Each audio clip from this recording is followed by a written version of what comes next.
Today, we are going to make some grass. No, I'm not in Colorado, so it's not going to be that kind of grass. It's our techniques that are so simple and sensible, your models will practically build themselves.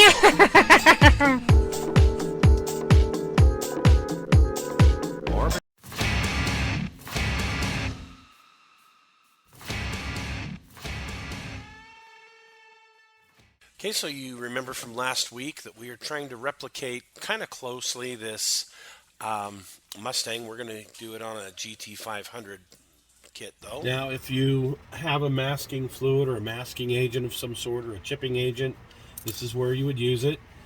Like I said, you can find those tutorials other places. I don't use those. I want to show you the old school way of doing things, and so here we go. First off, I'm going to take and put a little water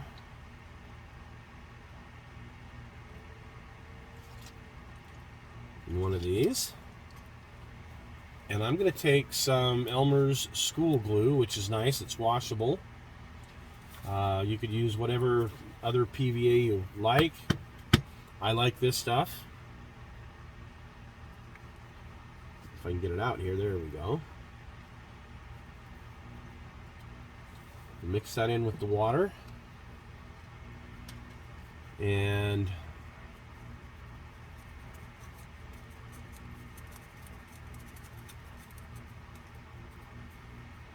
I want to get it a little, I want it to be a little bit goopy. So this is what it's going to look like. Now I'm going to put this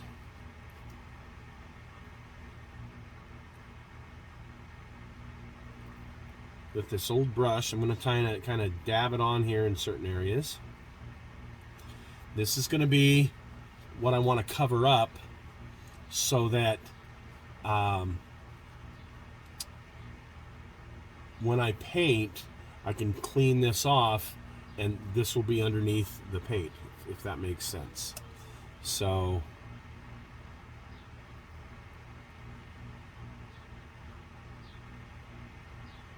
I'm going to show you two different techniques that I have for this.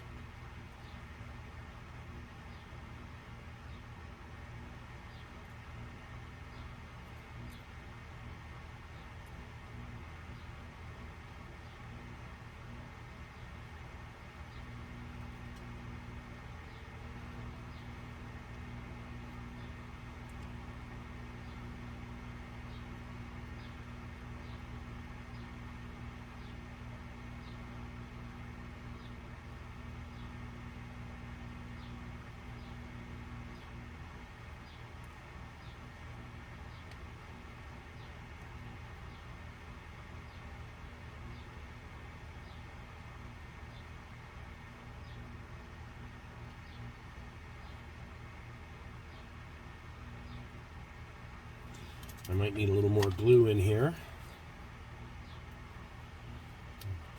I think I got a little too much water. I still want it to be white. I still want it to be a bit goopy. I don't want it to be like water.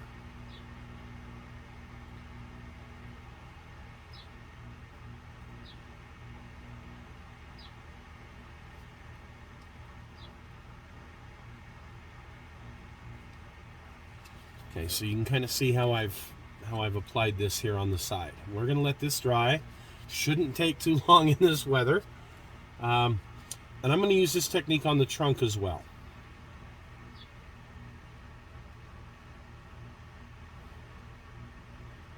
Mostly I'm going to put this along the body lines. Some of the don't want to have a lot of paint up top, obviously.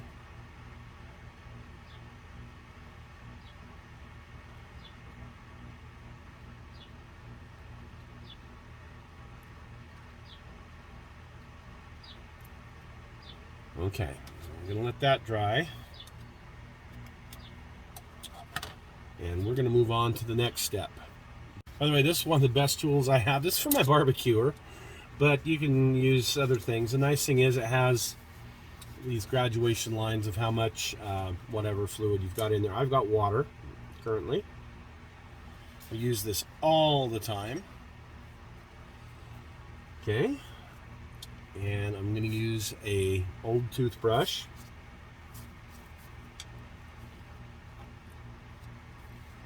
And here on the top, what I'm going to do is I'm going to put a little bit of water down.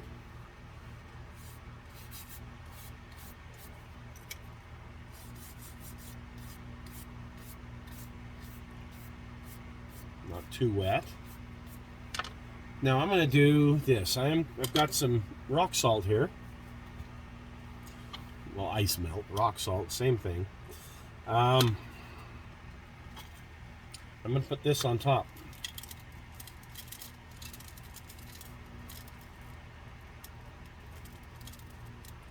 There's different shapes and sizes to it.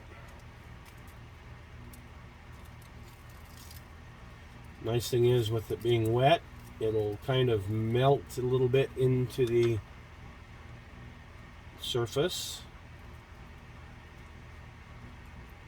So when I spray this, it shouldn't blow all over the place. Let's add a little bit of water. There. Okay, now we're going to let that dry. We're going to let all this stuff dry, and we're going to come back and start with our painting. So now I'm going to put, this is a blue, a grayish blue is what it's called. But you look at that and it's a good gray. This will be a good primer colored gray, I think. This is from Gunzy. So I'm going to use a little Mr. Color Thinner.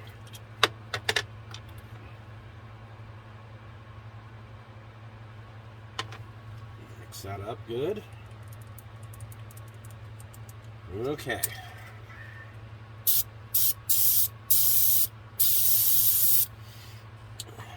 And I'm going to start spraying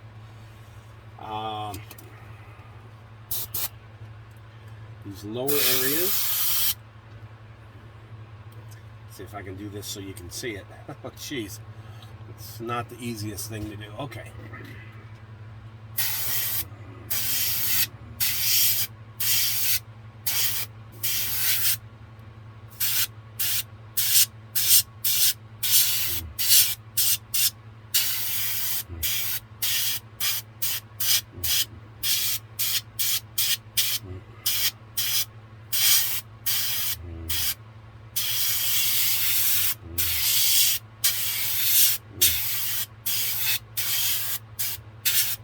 And it's just going to be a light coat for now.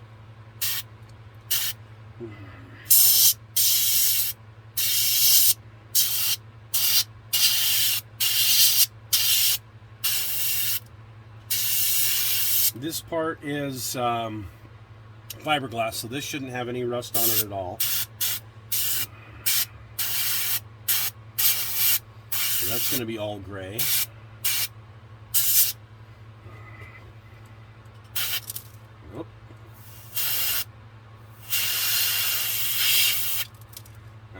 That didn't adhere very good.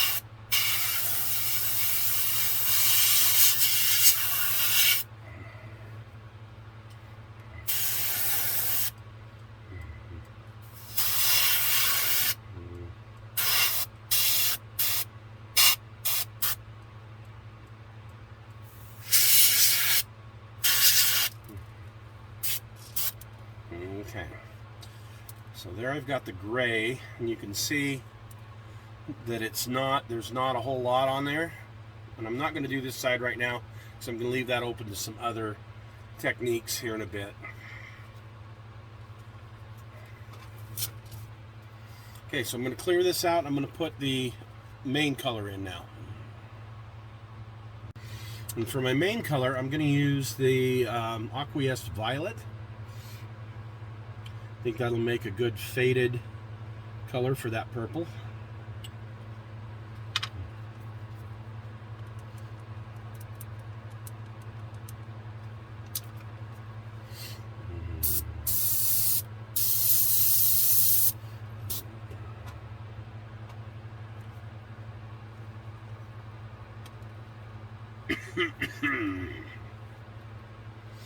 Now I'll spray this top from more of a distance.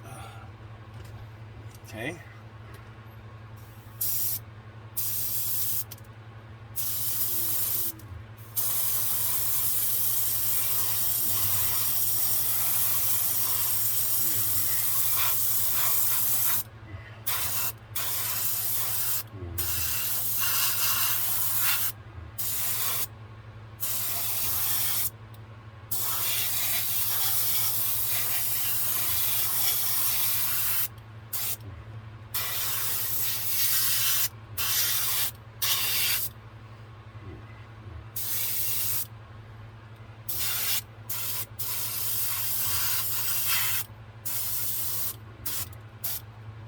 Okay, that's that. Just as you can see, not a ton of paint on there.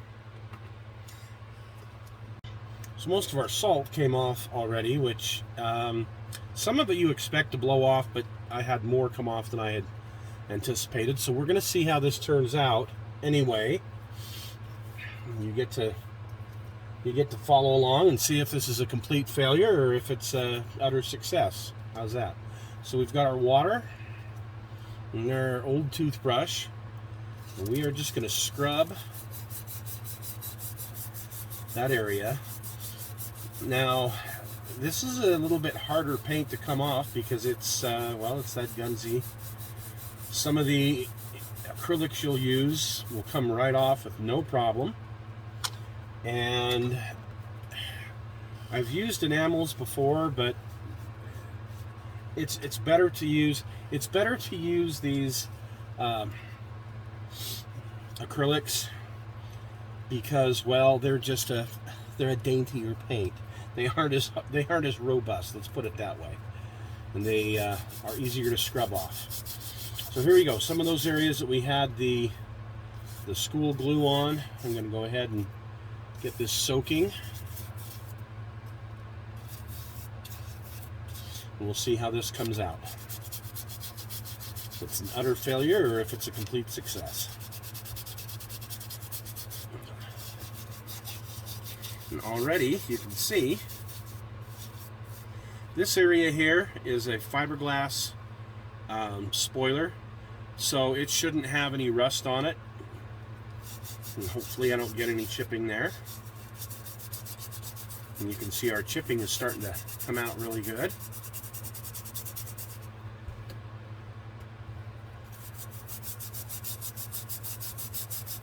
Move some there.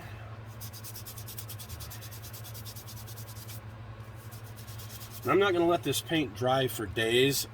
This has had this Gunsy with the Mr. Thinner 10 minutes. Just enough for it to really flash off. That's all I've given it. Just keep that in mind. I don't want it to harden up yet. I want it to be easy to remove. It's relatively easy to remove. And look at how this is coming out with where we had the Elmer's glue.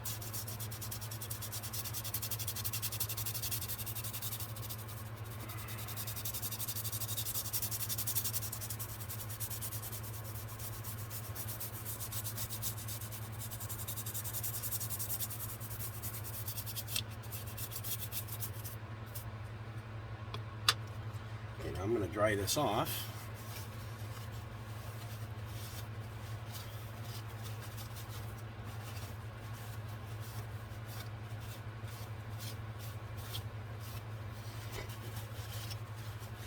Remember, we didn't do the other side, we just did this one side. It's looking pretty good. Some areas that I think I've still got a little bit of glue that I want to make sure I try and get off of there. I don't want to have a puddle of glue.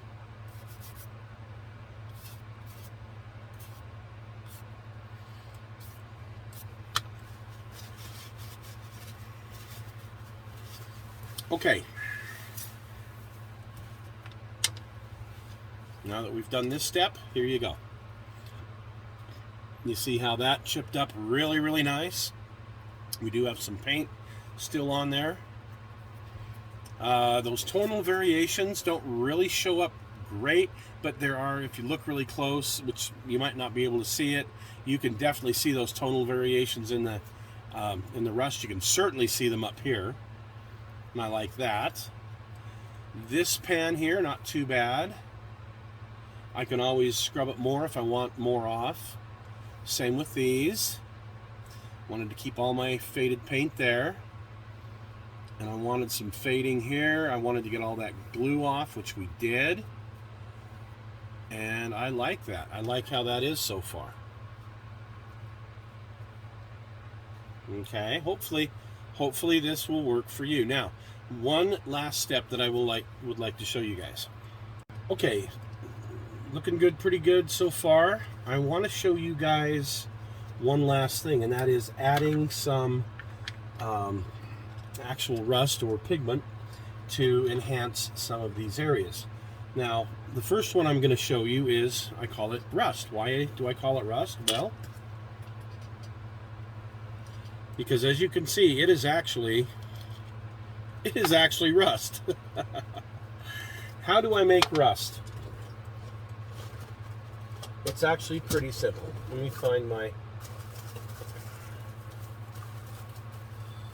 Okay. So I take some steel wool, and I take a container like this, put the steel wool in there, and then I fill it up to about, this line here with water, and I let it sit out here. I can put more water in if I want. It just depends on how long I want to have it sit. Now, this is not a quick process.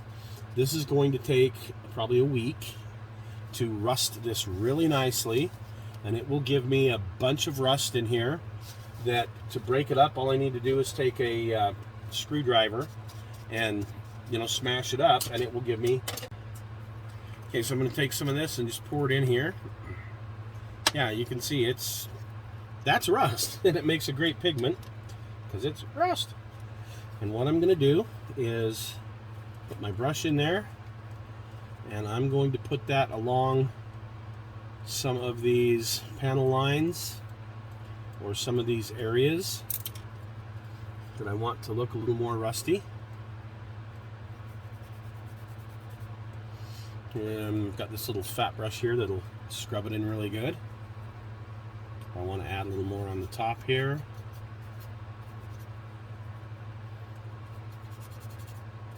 Just like using any pigment.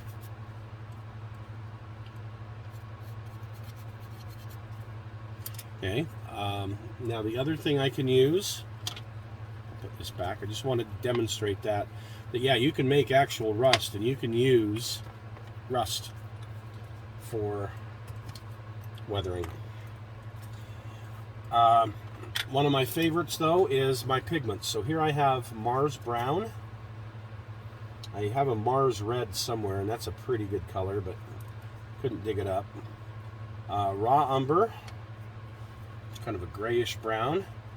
And then this Burnt Umber, which is a reddish brown. It's awesome.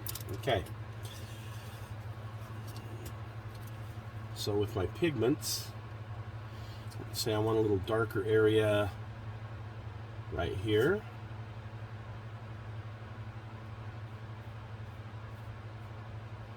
And then I can do that. Of course, if I want to get it wet,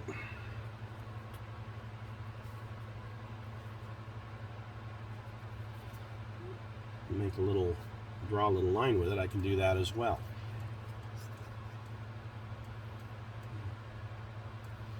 Let's say I want to replicate an area where it was, say, dripping from a hole or something like that. Okay, so there's that color. My Mars Brown is, yeah, that's my favorite. Let's go over to this side here where we haven't done anything yet. And I just want to show you folks some of these pigments, how they can enhance what I'm doing.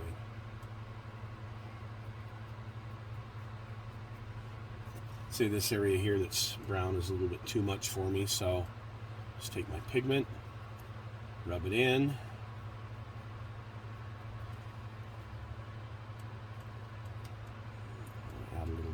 here.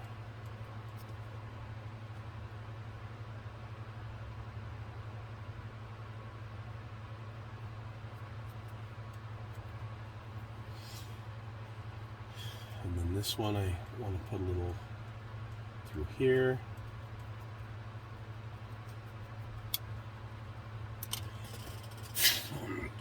Blow it off, and you can see the results. Areas where things would naturally drip, you're going to have these vertical lines of rust.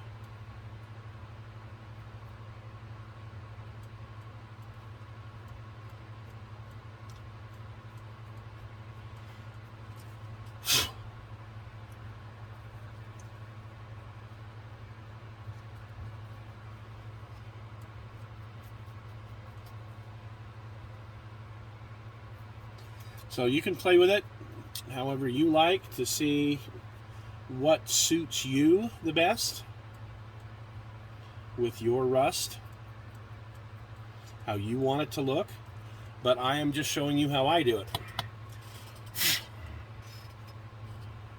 And here you go. Our nice, rusty, crusty, fresh from the field GT500. Now, of course, I got a lot more that I want to do to this before I would have it done. But this is just for demonstration purposes. This is a good paint mule to show you folks these techniques that I use. Hopefully you find something useful in them, whether you're doing aircraft, cars. Aircraft, aluminum's not going to do this. Aluminum's going to corrode, but maybe there are some actual metal parts somewhere in the aircraft that you might need to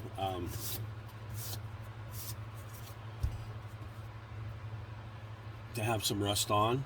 Ships, whatever it is that you feel that you need to have some rust. So these pigments are great. This didn't turn out too bad. The Elmer's glue is definitely a keeper.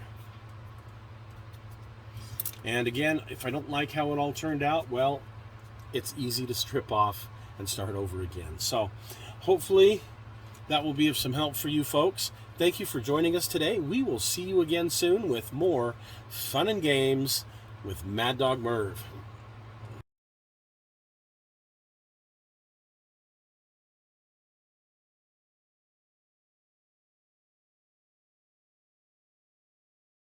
So coming up in part 3, we're going to actually punch some rust holes in this car. We're going to show you how we do that, and we're going to kind of finish up our